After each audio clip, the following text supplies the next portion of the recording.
that's associated with another question. How significant a role do you think social media has played in the disintegration of the political discourse in terms of how it enables people to form echo chambers, and also for the social media platforms such as Twitter engaging in censorship favoring their vested interests?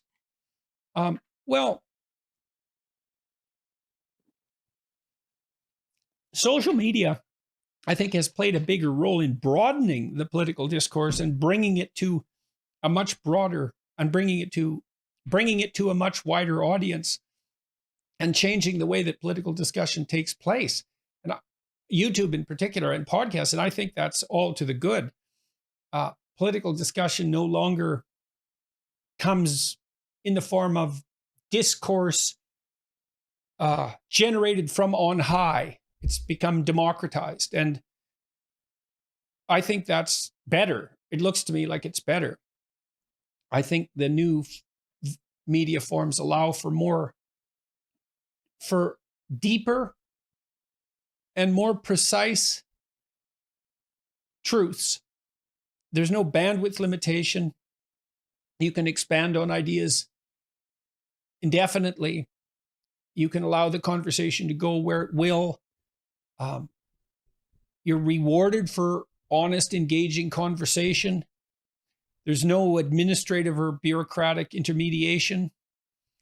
I think that's all good. It does face us with the problem of what to do with an overwhelming plethora of ideas. But there are worse problems than that.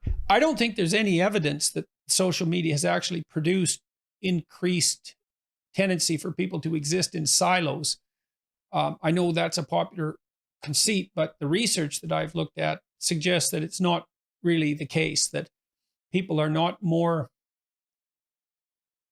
they're not in a mirror chamber now as a consequence of social media any more than they were when those forms of discourse didn't exist. In terms of Twitter, etc., censoring, well, that's obviously a problem. So far, it hasn't become a fatal problem. And I'm hoping that the forces of innovation and diversity in terms of technological development will always stay one jump ahead of the more censorious types. It's certainly the case that the IDW, such as it is, has not been censored to the point of the threat, although that has happened in some instances.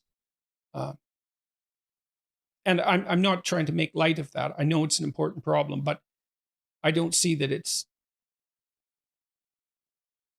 dire, that the state is dire.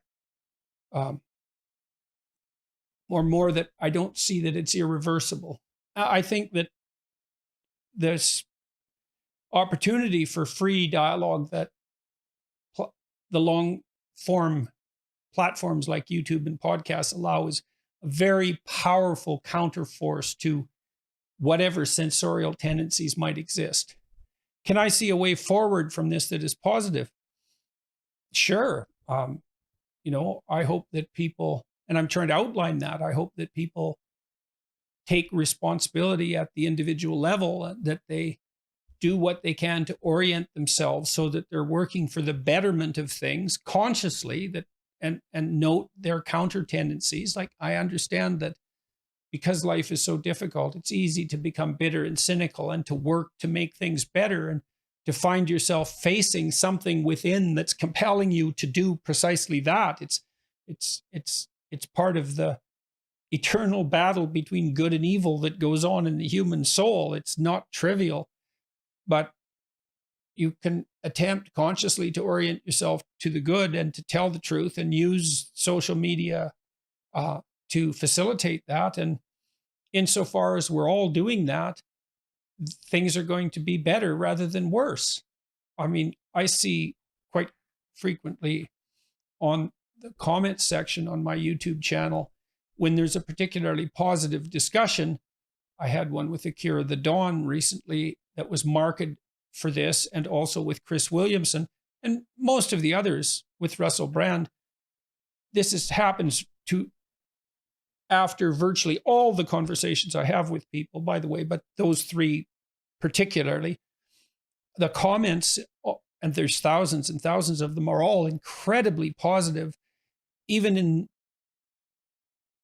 when a comment is generating replies, not only are the comments positive, but the replies to the comments are in the main overwhelmingly positive. And so my observation has been that if you engage people in a meaningful and truthful manner about something interesting and important, and you explore that and you bring them along for the ride, and you do that with respect, and you do that as part of the audience as well as, the voice from on high, then that's a very positive experience for everyone who's involved, the discussants as well as the audience members. And that all pushes strongly against malevolence and deceit and bitterness and cynicism and corruption and political polarization and all of that. So that's the way forward. It's like love and truth.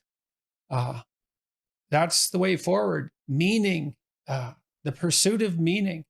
That's the way forward. And there isn't anything more powerful than that. Perhaps you could throw beauty into the mix, although it's not so obvious how that's related to, a YouTube discussion specifically. I suppose there's elegance of speech and cadence and rhythm and poetic discourse and that's all beauty.